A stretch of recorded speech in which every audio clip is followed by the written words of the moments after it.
Hello everyone and welcome back to another episode of Marv and Lori talk about movies and TV shows that they like, and also ones that they don't like, because we do that sometimes too. And speaking of likes, if you like this video, I can personally guarantee you that this night, a small alien toddler dog will fall in your backyard, make your life a living hell for roughly 1 hour, 50 minutes, and in the process, teach you the true meaning of family. Now isn't that nice? We're gonna stay non-spoiler as much as possible, and we'll give you a warning when we get into spoilers, for sure.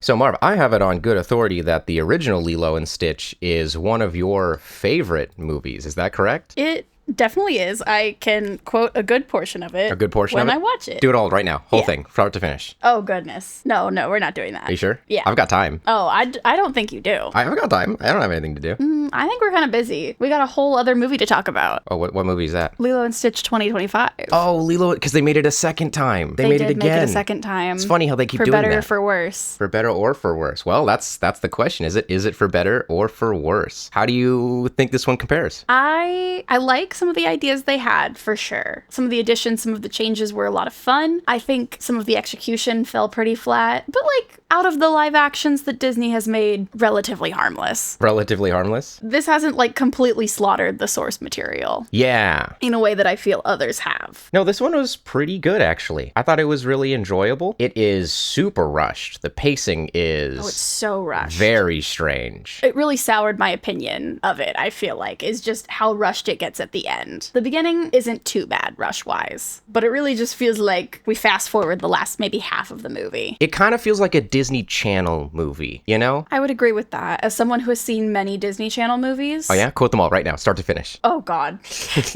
But it did feel like a Disney Channel movie, where if you go into it knowing that that's what you're going to see, your expectation is to see a kind of empty, family-friendly way to waste an hour and a half, you're going to be very happy with this movie. But if you're wanting the same heart, the same emotional core, the same themes as the original, it's kind of missing it. So much of the changes, at least from one of the director's interviews I've seen, is to further the connection between the sisters, which I can see part of that, but I don't know if they really pulled it off though. That's really funny that he said that, given that I would say one of the core criticisms I have of this movie is that the sisters are kind of just sisters because the plot says so. Yeah. They spend most of the movie apart from each other, and when they do interact, they just keep being like, oh man, we sure are sisters, aren't we? And then the other one goes, oh man, I sure love being your sister, which I am. I am here currently, your sister.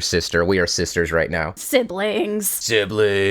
Nani especially. The older sister? Yes, the older sister, Nani. I would have really liked to see them explore a little bit more of what she has to sacrifice to take care of Lilo, because that is a very difficult position for her to be in, and when we bring it into live action, it helps those circumstances feel much more real, but it just feels like they were done at a very surface level. All of my best moments have been dropping things on the floor and then having a friend make a direct comment about the thing I just dropped. Yes, and me pulling it out of my trash and then telling my neighbor, how dare you pull this out of my trash, this college acceptance letter. That's the thing. The movie really, it tells and it doesn't show, and that really hurts it. My favorite thing about this movie, Lilo and Stitch here, is Lilo. Oh my god, Lilo is so good. I don't know how old that actor actually is, but whatever age she is a far better actor. This 8-year-old is acting circles around everyone else. It is actually genuinely incredible, the performance that this 8-year-old gives. She does a great job with the CGI Stitch. I don't know how, what techniques they used, but it never felt like it was an ugly composite with her and Stitch. She does fantastic. She carries this whole movie. Honestly, I think if you're 8, this is a great movie. You're gonna love this movie if you're 8. I would have loved this when I was 8. This is just a straight up comedy too, is an interesting change in this one. This is a lot of slapstick. Zach Galifianakis and, Billy Magnuson? The two villains. I think so. I actually think they did a great job together. They were very fun. The part where they have to learn to walk is great. I think they were great together, but there's definitely something missing for this movie. And I don't know if you want to get into it right now, but I can tell you what's missing. We're missing the himbo. Where's the himbo? The himbo shows up and he's like, hey, I'm the himbo. I'm dumb, but I'm hot. Here's my abs. And then we don't ever see him again. He just I know, poor David. He's just suddenly randomly in scenes knowing things that he shouldn't know, and then he's just not in other scenes. He'll genuinely just appear in the middle of a scene and then disappear and you don't see him again.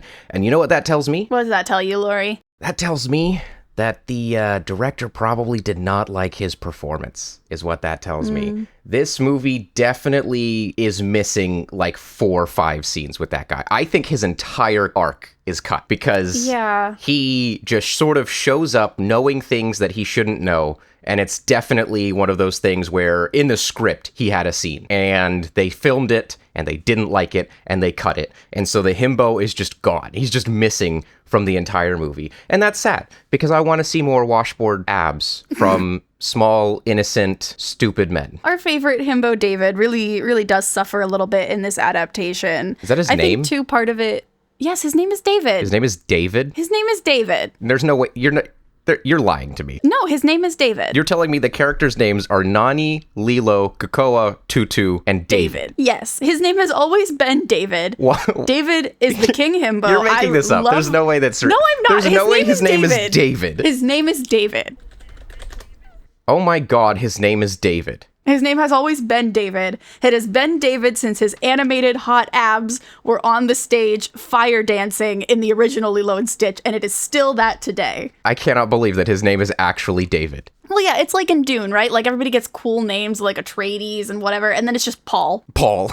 I get Paul. All right, fair point. You got me there. And it's so hard for David because so much of his like himbo energy in the original comes from like trying to approach this situation with Nani, who's trying to balance work and this child. And he's like, hey, I really like you and I'm super hot and you're super hot and hi, please be my girlfriend. And she's like, I have so much going on right now, David, leave me alone. But now like that he is literally the next door neighbor that they have known for like all of their lives, his awkwardness just feels that much more awful. He comes off like a sibling. Yeah. Are we sticking a little bit more with characters? Or are we ready to kind of dive into how this movie looks? I bet a lot of people care about how it looks, right? You know, we're doing this live action remake. We got CG everything. How does it look? Stitch looks fantastic. Really good. He's cute. He's well animated. He's very expressive. He's got a cartoonish vibe to him in a good way. Like he still feels like he's supposed to feel. Everyone else looks kind of... I thought Pleakley looked pretty good. I enjoyed Pleakley. Who is Pleakley? Pleakley is, How did you catch the names of these characters? When everyone was just running around screaming the entire movie, how did you get their names? Because I already know their names. Right, because you watched the original. If I was a child, I would not have known their names. Stupid Lori. I'm talking to the expert. Lori. I'm talking to the Lilo and Stitch expert. You didn't watch this movie 10 times a day, Lori, okay? All of the rest of the aliens did not look great. Again, very like Disney Channel movie vibes. This movie was made to go on Disney Channel. It really was. That is what this movie is. 100%. The purpose of this movie is 3-4 years from now to be reruns on Disney Channel for whatever poor 8-year-old was put in front of the TV. Pleakley looks fine. We really don't see him too much, which they were definitely trying to save budget. Oh yeah, the amount of money that they saved. When Zach Galifianakis puts on his little disguise thing and turns into Zach Galifianakis, honestly, I was kind of like, thank God, because his alien form looks very gross and is not very high quality. It's so ugly and uncomfortable. It's too hairy. It's too hairy. It is too hairy. Zach Galifianakis' alien persona is too hairy. You heard it here first, folks. Not only is it saving budget, but it's also like the suspension of disbelief is kind of broken a little bit more when we turn to live action. Yeah. I don't know. It does lose some of its charm. The two actors, at least, did a great job. Zach Galifianakis and Billy Magnussen did a fantastic job being aliens in human clothing. They were cute, kind of annoying, kind of distracting. When they're human, I like them. But they were cute. I don't like Zach Galifianakis' voice when he's CGI Jumba. I thought he did fantastic. You were just too attached to the past, Marv. We're moving on to the future. Kids these days, they like their TikToks and their Instagrams, okay? We're not back in the day of MySpace where the animated villain sounded like a real villain, okay? Nowadays, villains sound like a divorced 30-year-old man who's desperately trying to get his kids to like him. I think he does really good as like human Jumba, though. I really like him as human Jumba. I really don't like him as alien Jumba, personally.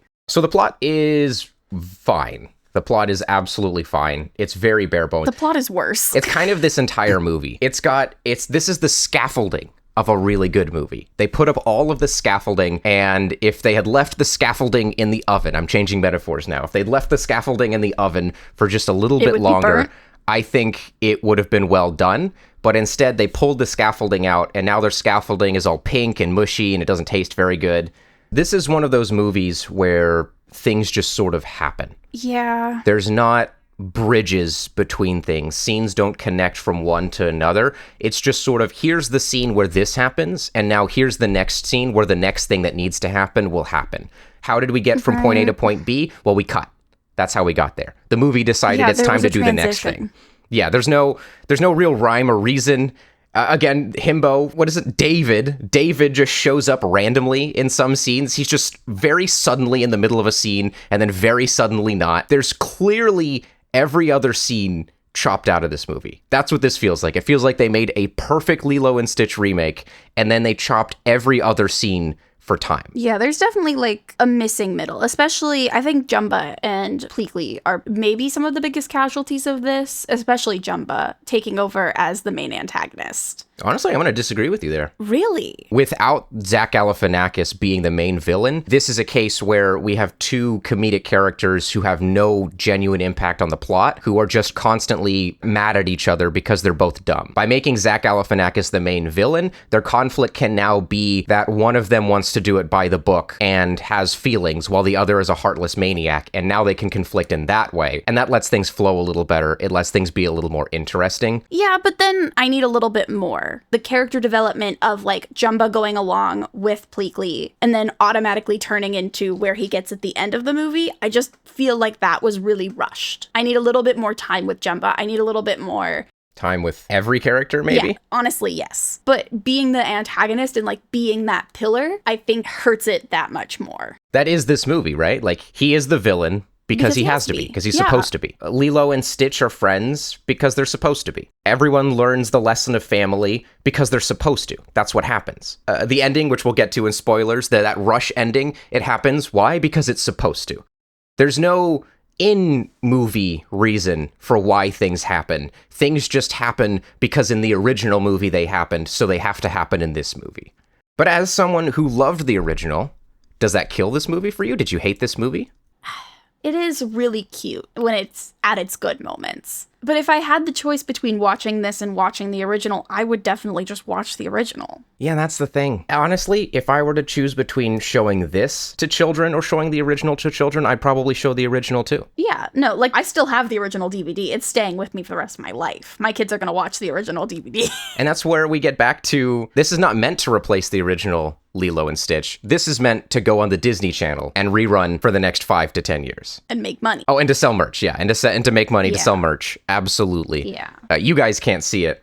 Marv has a Lilo and Stitch branded popcorn bucket, a Lilo and Stitch branded cup, and a Stitch ears. Okay, well listen here. Okay, they do all come as a bundle, so I couldn't just buy one. I couldn't just buy the popcorn bucket, because that's all I wanted. Mm-hmm. And I do like the little Stitch comes out of the cup, so the little Stitch can sit on my desk. It is cute. I do like it. It is about amiibo sized. And just like that, Disney printed $1 billion in Stitch merch. Honestly, yeah. I did see people like leaving the theater with the plush Stitch, and I was like, oh dang, I didn't know that was an option. That's the real purpose of this movie. I'm going to give you the pitch meeting for this movie, okay? Okay, wait, picture pitch meeting. We got the two guys in the room, right? Okay, I see it. I visualize it. So, you've got a movie for me? No, sir, I don't. What? I've got a way to print money. What is it? Let's make a Lilo and Stitch movie. What's the plot? Doesn't matter. Are you sure it doesn't matter? I think it should matter. No, because what's gonna happen if we make a CG version of Stitch merch? And then he does the little eye thing where he has the money, and that's it. That's the entire pitch meeting. It already makes so much money.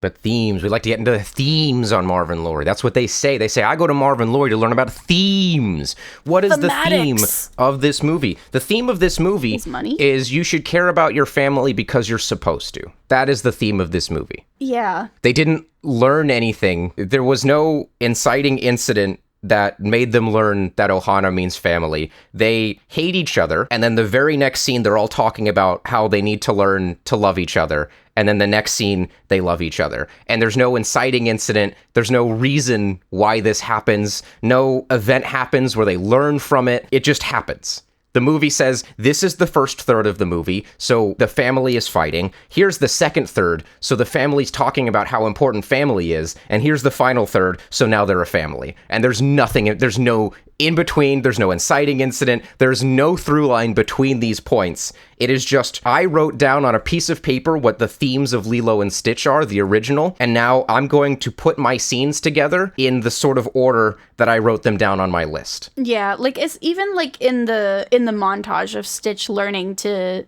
be a better Stitch just felt hollow. Yeah, where he doesn't learn anything.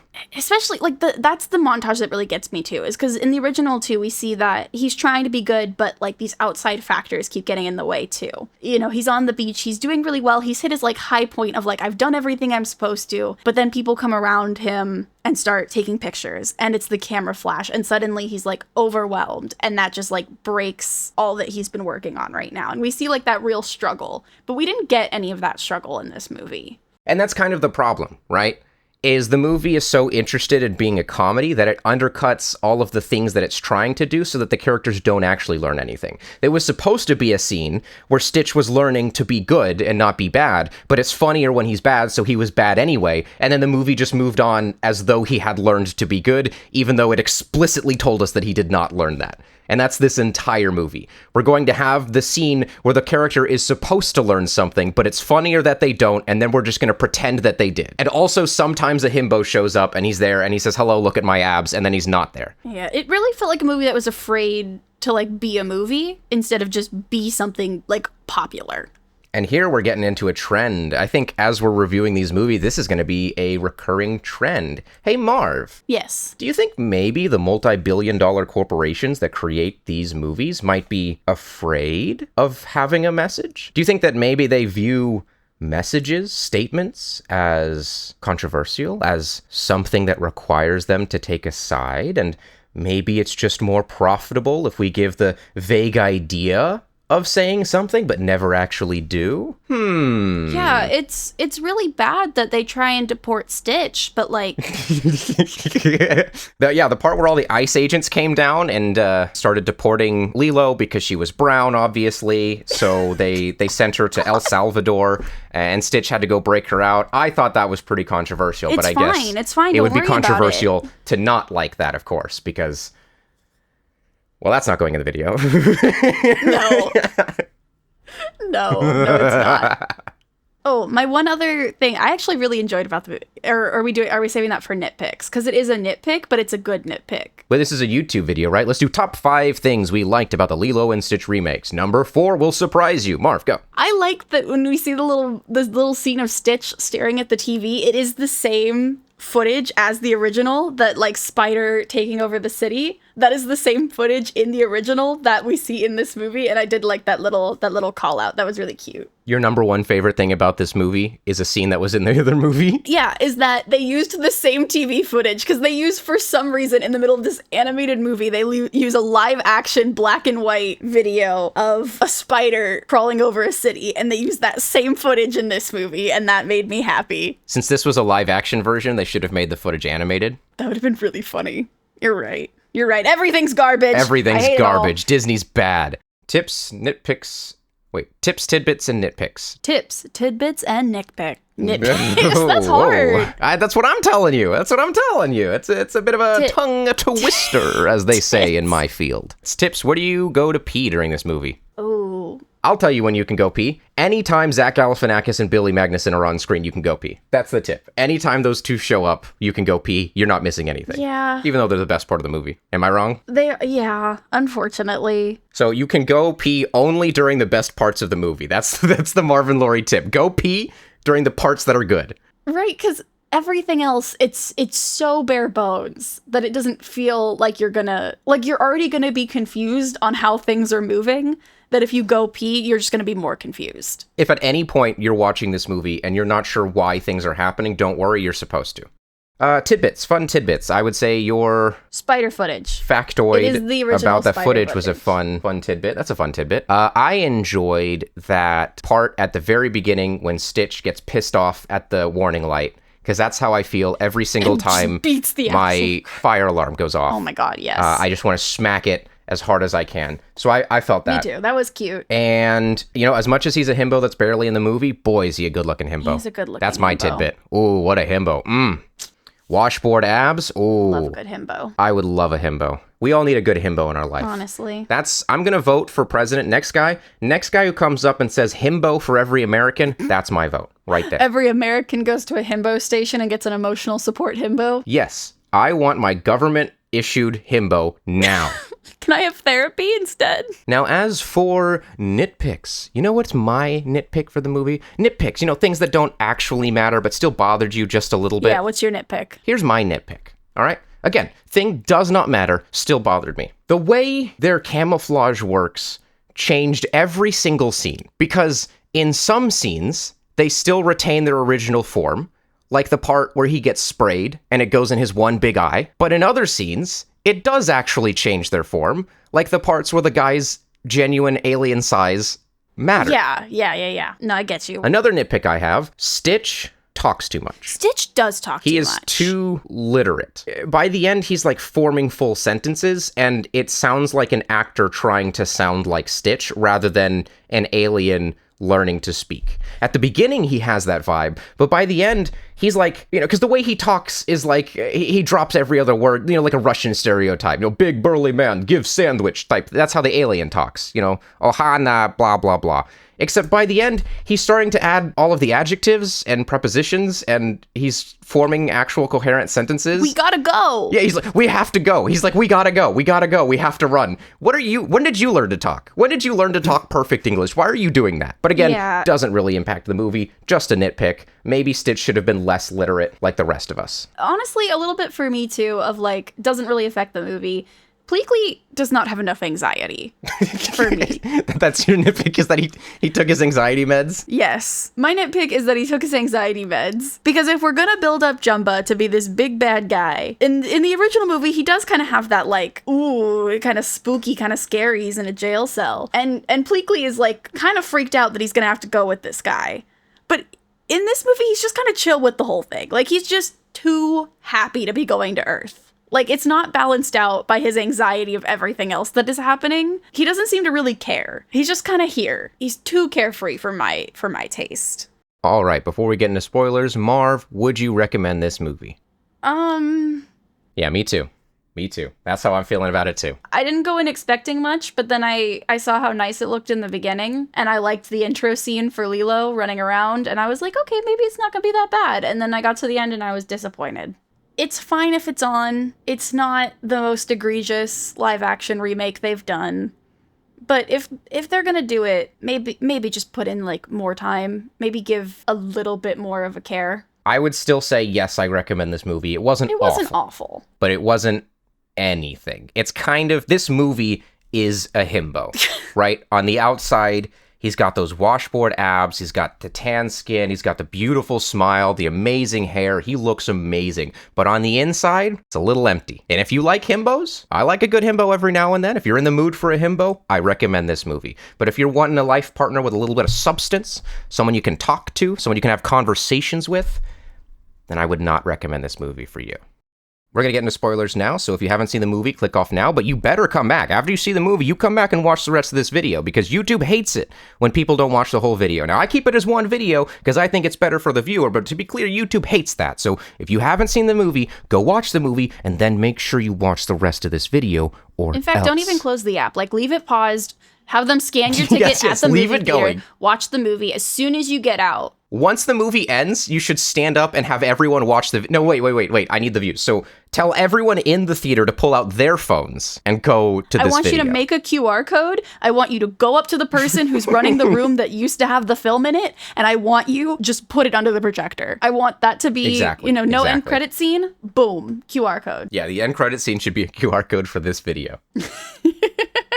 My first bit for the spoilers, continuing the conversation we're talking about characters just here, that CIA guy. Cobra. Does he just live with them now? Bubbles, what are you doing, my guy? What? He's a top operative, right? But then at the end, he's like, I won't tell my government, I promise. And then we can see him sitting on the couch in their home with the other alien. Is his job to just live there now? Maybe? He starts as this, like, CIA guy. They're like, he's the best of the best or whatever, and he needs to protect everyone. And then he's just suddenly downstairs. Like, how does that conversation go? Where his superiors are like, hey, You sent in a piece of hair from what is definitely an alien species. There is nothing here that matches this. This is a pure blue hair. Can we have any updates? What does he say?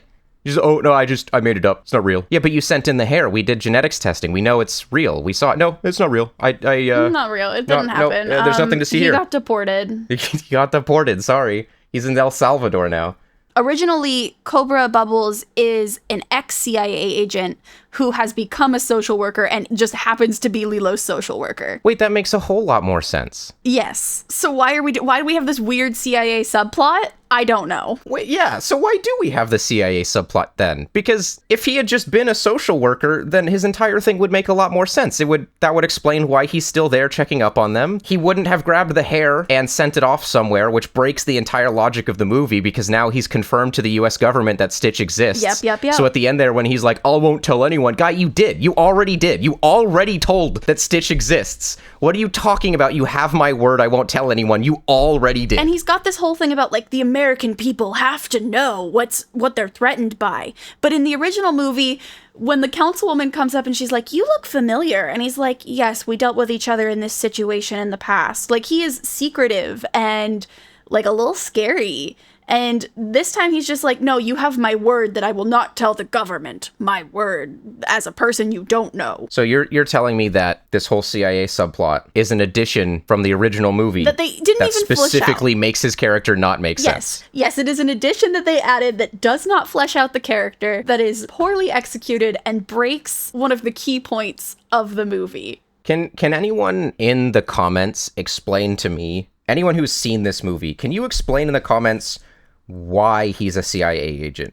Knowing that in the original, he's just the social worker, and in this movie, he just becomes the social worker to the point where he's still checking in at the end. Yeah, because he was formally a CIA agent. What is the purpose of making him a CIA agent for this movie? Yeah, like why is he still a CIA agent? But if we want to get more specific, now that we're in spoilers, about every other scene being missing and the himbo popping in and out, the part where she's looking for a job reeks of this. Yeah. Where we have seen no mention of her surfboarding other than that picture scene. And then they're looking for jobs. They've had no contact with himbo. And then out of nowhere, he's just in the next scene. And he's like, man, I'm so sorry you guys couldn't get a job. There's nothing next. Like, where are you? You didn't even know that this was happening. He just appears.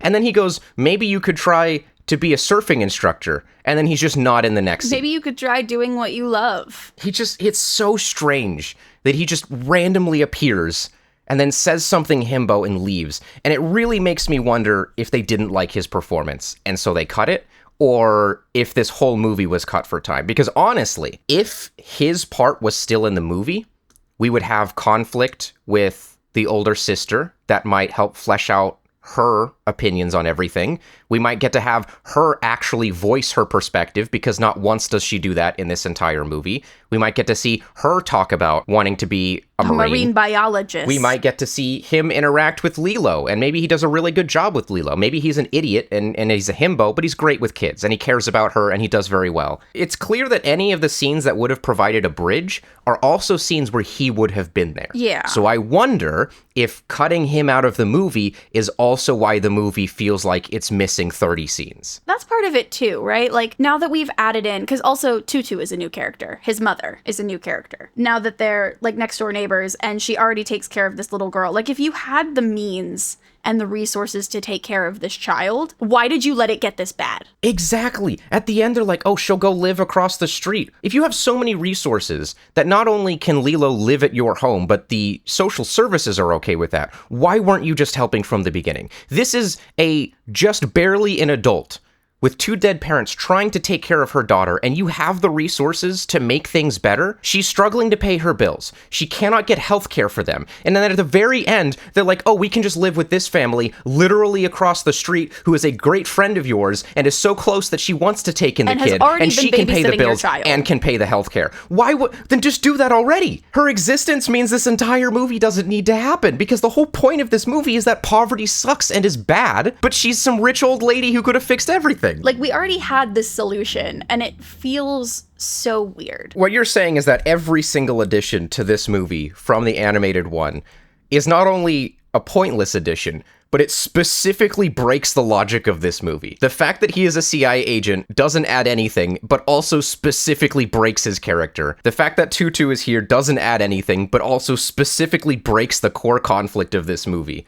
It's almost like the main driving factor behind the creation of this movie was money? Was that Stitch merch. It's almost like what Ohana really means is cha-ching. I have 2 additions that I liked. The first one was the college. It was terribly executed, but I like the idea. I like the idea of maybe Nani has other dreams and goals that she doesn't get to explore. I would have loved to see that actually explored, but, you know, beggars can't be choosers, I guess. But I thought the portal gun was fine too. The portal gun is new as well. I thought that was a fine addition. I think that's great that, you know, Stitch doesn't get to clog up the plasma gun and cause a bomb to go off in Jumba's face. I think that's what the portal gun solves. Yeah, I guess it probably is better for merchandise if Stitch doesn't become a terrorist. I mean, they sold plenty of Stitch merchandise already. But if you want to get into the ending here. Oh my gosh. So this movie just at some point decides. There's no scene that does this. There's no scene that communicates this. There's no conversation between characters. At some point, all of the characters have just instantaneously learned the lesson that family is important and Ohana means family. And everyone talks as though they've had this big event where they learn it. But to be clear, no one, that doesn't happen. No one actually learns anything. Just at some point, the movie decides that they all have learned the lesson of family. And then we just do the original ending, except we had none of the scenes that built up to it, and it feels very strange. Yeah, this movie tries to have like 3 different endings, and I don't like any of them. None of them were well done. Because they've completely cut out the conflict between the 2 sisters, they never have like a big breakup scene where they actually have to learn that family is important. They start the movie believing that family is important, and then the movie pretends they don't know that, and then at some point the movie stops pretending and just goes on as though they had learned a lesson when family was important to them from the beginning, and at no point does any part of the movie make any character do anything which would go against the idea that family is very important. Yeah. Like the older sister not once makes a single decision anywhere that puts herself above family. So she doesn't learn it, she already knows it. Lilo is just a child, but clearly cares about her family from the beginning, so she doesn't learn this. And Stitch is an alien toddler dog who loves them from the beginning, so he doesn't learn anything. Yeah, his learning arc is just real messed up. The theme of the original is learning that family is really important, except all the characters already know that from the beginning, and the movie just sort of pretends they don't, and then it stops pretending, and everyone acts as though they've learned something. And I think what really shows the core of that is Stitch drowning. Oh my god, I did not need the fake out death. Out of nowhere. So the older sister is like, no, I'm not go saving back for him. It. We have to go. And then the child, who is a child, starts screaming about the fact that her sister was like, no, I'm letting your dog drown. Sorry. And she's like, fine, I'll go get your dog. I won't let your dog drown. And then picks him up and saves him. And it's supposed to be, the movie pretends like this is some big learning lesson moment. But all that happened is the older sister says, no, I'm letting your dog drown. And the younger sister says, I'm gonna scream and cry if you let my dog drown. So she's like, okay, fine, I won't let your dog drown. And I'm like, movie, did you think that this was an impactful moment? Did you think that, like, am I as the viewer supposed to understand that anything has changed about these characters because she wouldn't let her younger sister's dog drown when there's nothing preventing her from saving him? Like, there's not even anything. Yeah, what is the thing they're running from? She just says no. It's not like it's on fire. It's not like it's, like, imminently gonna explode. Yeah, there's no reason not to save the dog. She's just like, no, I'm not saving your dog. We have to go. And then the younger daughter screams, and she's like, fine, I'll save your dog. And I'm super confused as to what this looked like in the script, because I guarantee you in the script, this scene did not play out. I'm gonna let your dog drown. Don't do that. Okay, I'll save your dog. There was something, right? There had to have been something that was preventing it, right? Yeah. Because it's even played as this big heroic sacrifice or whatever, but to be clear, there's no risk to the older daughter. No stakes. It's just the one thing we've learned about her from that picture scene is that she's really good at walking at the surface of the ocean with a big heavy weight. So the only thing we know about her is specifically that this would not be a danger to her. But the movie is pretending that there's some big danger here that means that the dog has to die. It gave real, like, Zack Snyder Superman energy. Oh my God. Where the old man is just like, oh, you have to let me die to this tornado because otherwise people will know your powers. And he's like, okay, sorry, I'm going to let you die to the tornado. Bye, Dad. Oh my God. Yeah, bye, Dad. Enjoy your tornado death. I genuinely thought I had, like, missed something.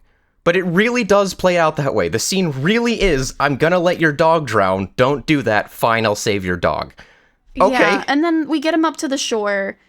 And he's not breathing. We get the defibrillator. It's not working. Lilo grabs the cables.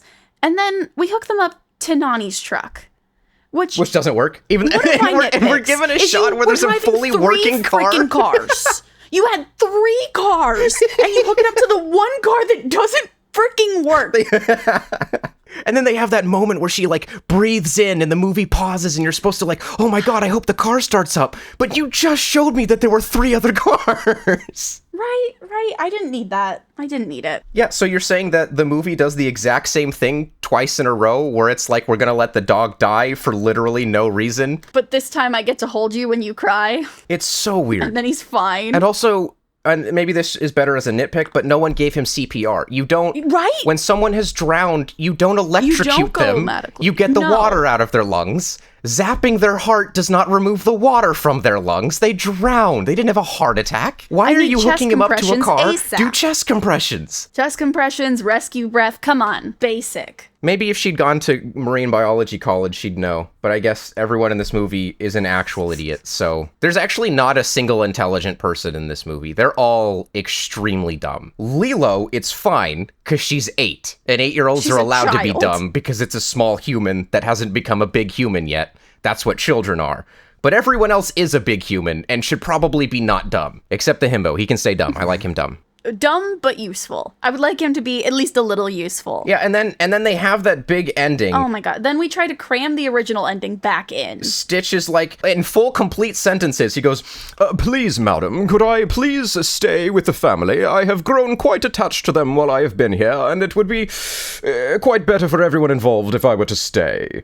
And then the alien's like, no, I'm not going to let you do that. And then Stitch goes, oh, please, madam, it would be so much better for everyone involved if I were to allow staying with the family. And she goes, oh, okay. Okay, that's fine. The end of this movie is 3 or 4 scenes in a row where the movie pretends that there's a problem, even though the movie has explicitly shown us that there is not a problem. And then the problem resolves itself because there never was a problem. And everyone acts like they are all big heroes for solving the problem that the movie explicitly told us was not a problem. Yeah. You know what? You're right, Marv. I've changed my mind. I hate this movie now.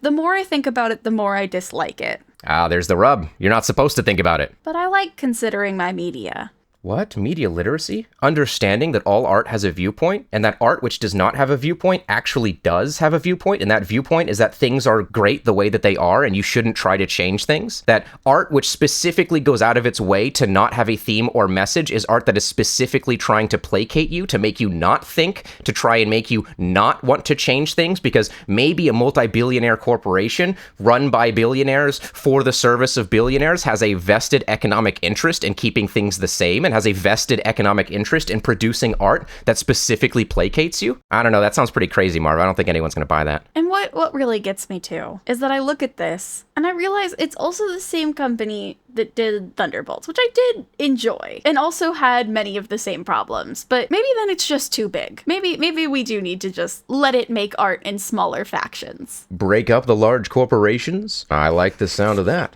Of course, I love the beginning. I love seeing all of these pieces in the real world, but then it doesn't do anything with them, and that's really a shame.